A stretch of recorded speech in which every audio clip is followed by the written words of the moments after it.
Shabbat Daf Kuf Memhe Amud Aleph. Bonjour à vous tous.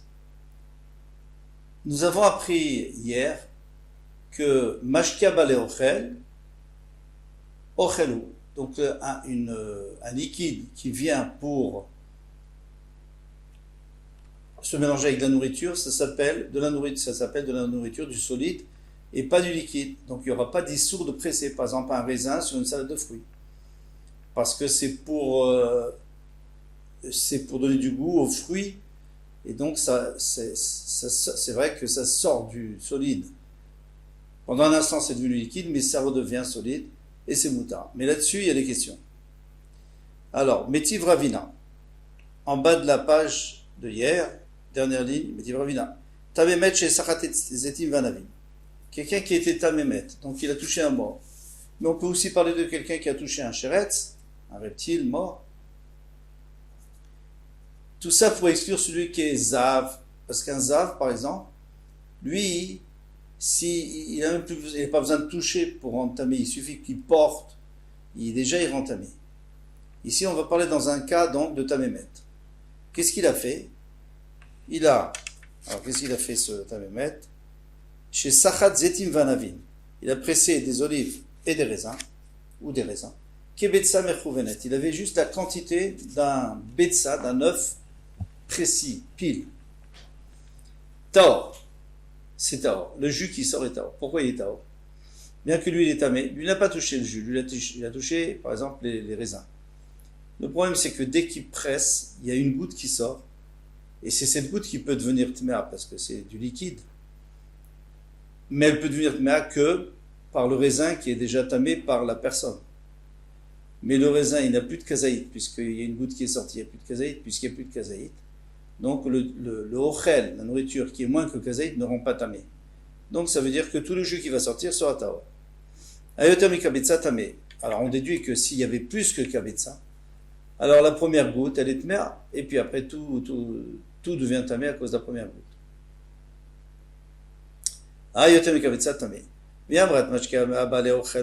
si tu me dis qu'une boisson qui est venue pour, donc un liquide qui est venu pour quelque chose de dur, eh bien, ça s'appelle ochel, le maïd keshar. Alors, en quoi est-ce que la première goutte, en quoi est-ce que les gouttes sont devenues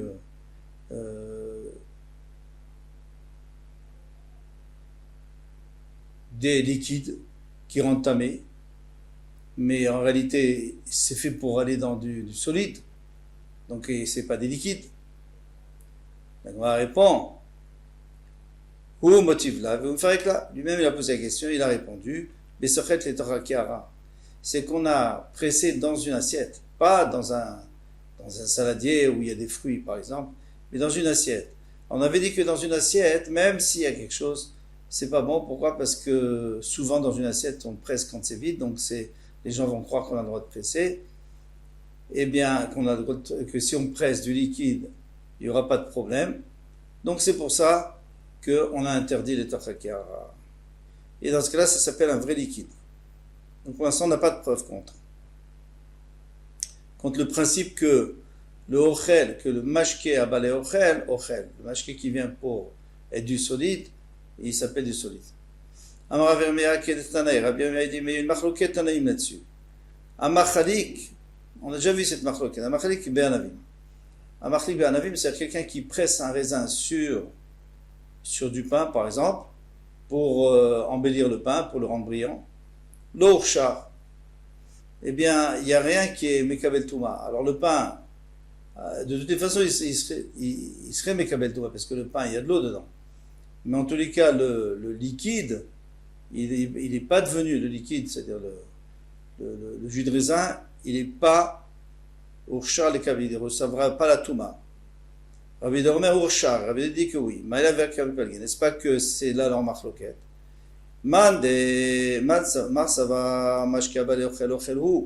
Puisque c'est du liquide qui vient pour embellir le pain, donc ça s'appelle du ochel. Et dans ce cas-là, c'est pas Mekabel Touma. Omar Savar, là, il y en a et l'autre va dire que non, c'est pas du ochel, c'est du mashké. Rafa dit non, c'est pas une preuve. Moi je peux toujours te dire que tout le monde serait d'accord que lorsqu'on presse du liquide pour du solide, ça s'appelle quand même du liquide. Ah, alors il faudra comprendre. Il faudra comprendre celui. Alors celui qui va permettre ici, bien que ce soit du liquide, mais c'est du liquide qui a été pressé pour aller les hiboud, pour aller à la perte, puisque ça sert à rien. On ne boit pas ce liquide, on ne le mange pas. C'est juste pour faire briller le pain. Marsavar mashke, oui, alors il y en a un qui pense que c'est un mashke. Et puisque c'est un mashke, donc c'est Mekavel Toma. Marsavar la mashke, et l'autre il dit que c'est pas un mashke. Ou plus tard, un Netanaï. Et c'est la même marloquette qu'on va voir tout de suite dans une braïda, des Tanya. Mais Fatsia Bezetim, il y a quelqu'un qui écrase des olives, Beyadaim, mais soit vote avec des mains sales. C'est-à-dire des mains qu'on n'a pas surveillées, donc elles sont Shini la Touma, et s'il touche du liquide, ça devient Rishon, puisque le liquide revient toujours Rishon. Orchar, eh bien, ce liquide, eh bien, il peut recevoir la Touma. Les Softan Bamelach, pourquoi? Parce qu'il est intéressé par ce liquide. Les Softan Bamelach, mais ici, c'était juste pour les rouler dans le sel, l'Orchar. Les Daimigeo, Zetim, Nimsok, maintenant, s'il veut savoir si elles sont en maturité et qu'on peut les presser, c'est pour ça qu'il presse pour voir s'il y a une goutte d'huile qui coule. L'Orchar, c'est pas Mourchar d'après les Chachamim. Pourquoi? Parce que ça va l'Iboud, parce que ça va la perte. Rabbi Yehuda Omer Orchar, n'est-ce pas que c'est leur marque? Il y en a un qui pense, Tanakama. Mashke Omed l'Iboud, Mashkeu, pardon, c'est Rabbi Yehuda. Et c'est pour ça que lui dit Orchar. Pourquoi? Parce que c'est Mashke l'Iboud. Là, cette goutte d'huile, il ne va pas la récupérer. C'était juste pour tester. On va savoir la Mashkeu. Tanakama, il dira que c'est pas Mashke. Et donc, puisque c'est pas une boisson, alors c'est pas Mourchar, ça ne reçoit pas la Touma. Ravuna Bereder Yeshua, Ravuna Bereder Yeshua, il te dit, c'est même pas sûr que c'est vrai ce que tu dis. Toi, tu dis que tout le monde parle de la même chose. Tout le monde parle de Mashke Olach Liboud, du Mashke qui va à sa perte. Pas vrai. Hanetanei be Mashke Omed Liboud plié. Alors, c'est Tanaïm, ceux de la Braïta qui disaient que celui qui écrasait l'olive, d'accord, je suis d'accord que là c'est un problème que ça va aller Iboud, puisque c'est quand il presse cette olive, c'est fini, ça sert à rien cette huile. Hanetanei be Mashke Omed Liboud plié. Vanar Tanaïm, mais les Tanaïm de la Mishnah, où on avait pressé sur un pain pour le faire briller, c'est pas du tout ça. Mais Mashke Omed et Tsartsefo comme pas de guerre. Leur marloquette, c'est est-ce que une boisson qui est là pour faire briller, est-ce que ça s'appelle un mashke ou pas? Mais tout le monde sera d'accord que mashke leochel, c'est un mashke.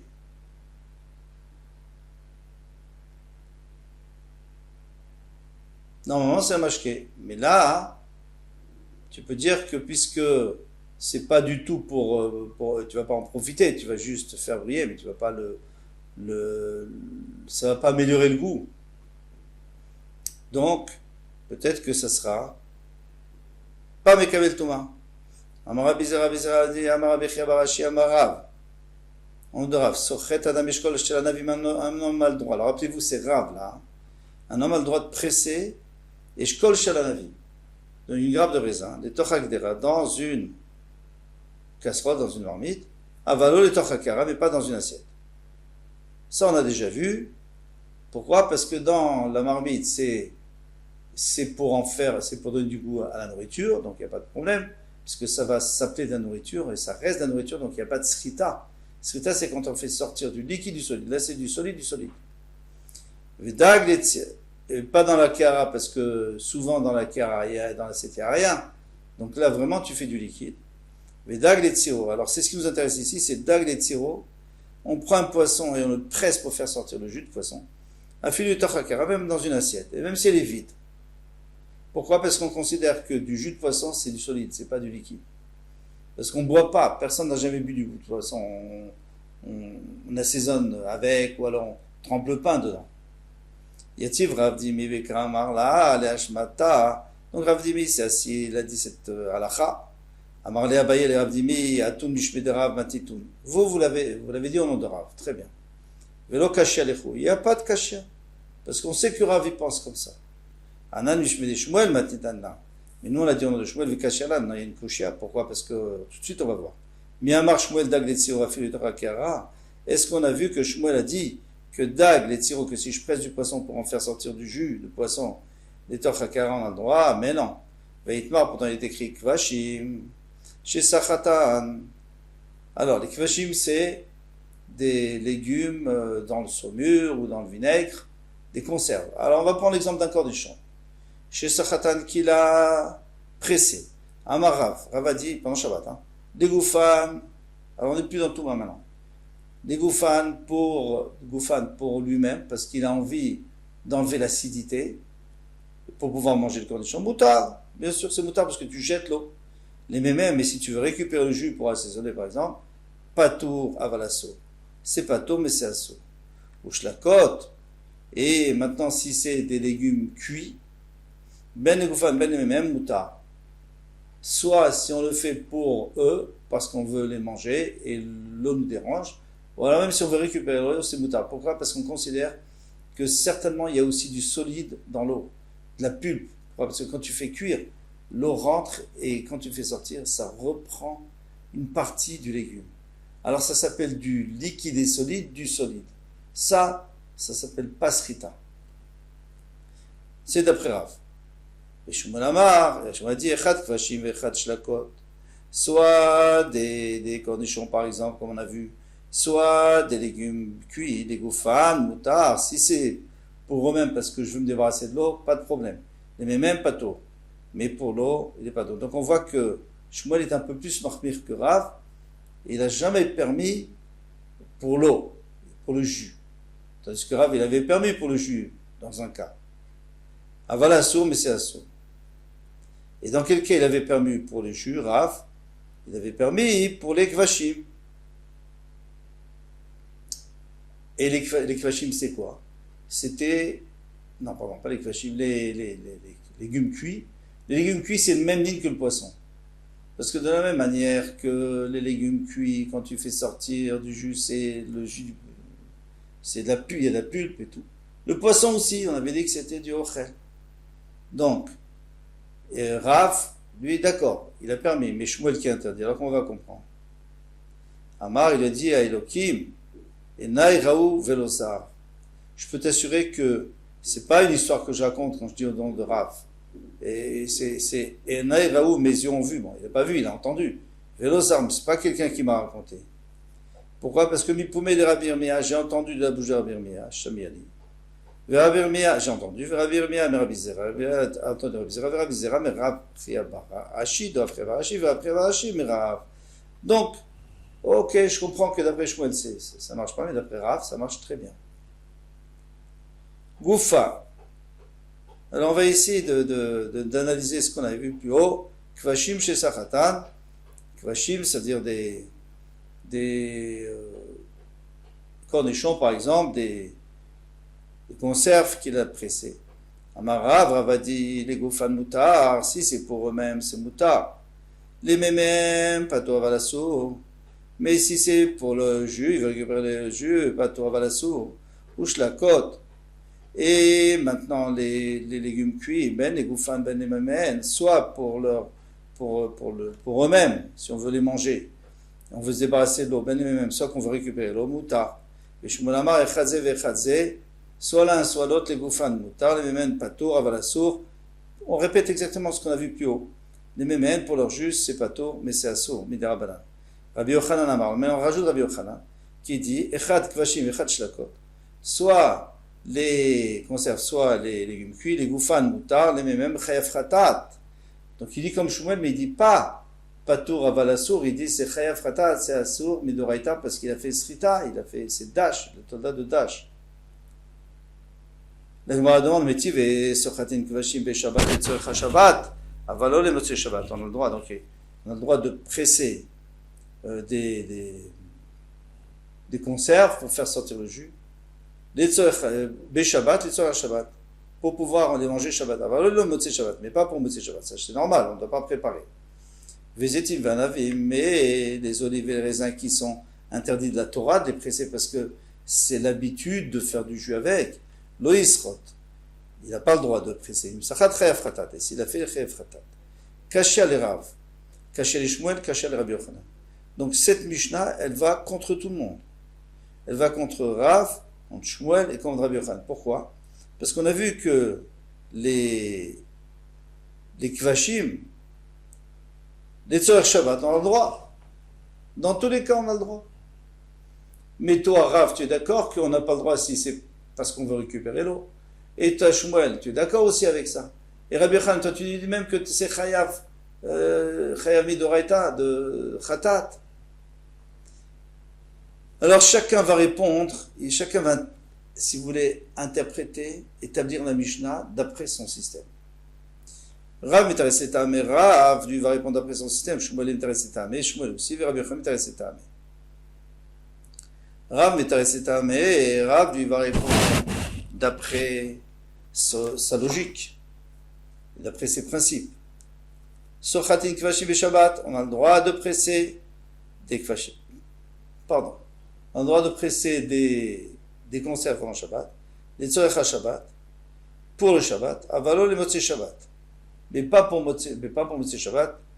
D'accord? Les goufan. Ah, il rajoute. Tout ce qu'on a dit, c'est que si c'était parce que tu veux manger des concombres, pas les cornichons, pas parce que tu veux l'eau. Avalé méméen, mais pour l'eau, pas tour, avalasso, c'est pas tavasso. Shlakot. Et maintenant, si c'est shlakot, si c'est des légumes cuits, ben les goufan, les mêmes moutards. De toute façon, c'est permis. Vezetim vanavim. Et maintenant, si c'est des olives et des raisins, loisrov, imsachatan chayav khatat. Et s'il a pressé, les chayav khatat. Ces éléments, on les a vus dans la Mishnah, mais il les a organisés un petit peu différemment. Shmuel m'intéresse tamé. Shmuel va répondre d'après son principe. Sochatim kvashim beshabbat le tzorech Shabbat, on a le droit de presser pour Shabbat. Ve'u adin lishlakot, et le même din pour lishlakot.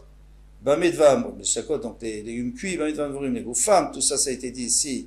Tu veux les manger, avaler même, mais si tu veux les boire, si tu veux boire le jus, ou si tu veux utiliser le jus, pas de tour, avalasso. Pato avalasso, donc lui un peu plus markmir, on avait dit, même dans les shlakot, il est markmir par rapport à Rav. Vezetim vanavim, loisrot, et alors maintenant, comme Rav, il dit, et zetim vanavim, on n'a pas le droit de presser, misachat chayav khatat. Et ici, il a pressé les chayav khatat. Rabbi Yochanan, m'intéresse c'est tamé. Rabbi Yochanan, il va arranger la Mishnah comme lui, il pense, sochatim kvashim v'tzorech Shabbat, avalo les motzei Shabbat, echad kvashim v'echad shlakot, soit les cornichons, soit les légumes cuits, exactement comme Shmuel. Ça c'est seulement si il veut les manger. Avaler même si c'est pour récupérer le jus, l'oïsro. Alors là il dit pas, il met en même temps zetim vanavim, tout en même temps dans le même sac. Naase kemi chez sachat zetim vanavim, c'est comme s'il avait pressé les zetim vanavim. Et tout le monde sait que dans ce cas-là, chayav khatat. Donc il a un peu transformé la Mishnah. Amarav Barashi, Amarav Dvar Torah, d'après la Torah. Et no chayav vela al drichat, il faut dire, pas drichat. Et la drichat zetim vanavim. Bilvad. Il n'y a que si tu presses des olives et des raisins qu'on est chayav khatat. Vechentane de B Ménaché, Dvar Torah, ancien on s'est dit dans le terminage de Ménaché, Dvar Torah no chayav vela al drichat zetim vanavim bilvad. Mais si on presse d'autres fruits, alors ça dépend. Si c'est des fruits qu'on presse jamais, alors il n'y a pas d'issue. Si c'est des fruits qu'on presse des fois, alors il y aura un issur de Rabbanan. Voilà pour aujourd'hui. Quand tout va bientôt.